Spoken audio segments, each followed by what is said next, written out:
Santer diisukan siap mundur dari Kabinet Indonesia Maju, Menteri Keuangan Sri Mulyani pun angkat bicara. Sri Mulyani menegaskan dirinya masih bekerja. Masak ini masih kerja, katanya usai rapat internal di Istana Kepresidenan, Jakarta, Jumat 9 Januari 2024.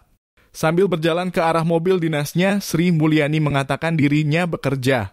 Aku mau maju, saya bekerja, katanya sambil berjalan.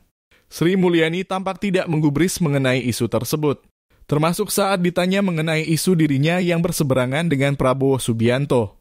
Diketahui isu itu mencuat berawal dari seruan yang diungkap oleh ekonom senior Faisal Basri.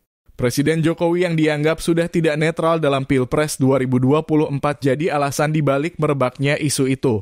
Kira-kira 15, kata Faisal Basri kepada wartawan, Rabu 7 Januari 2024.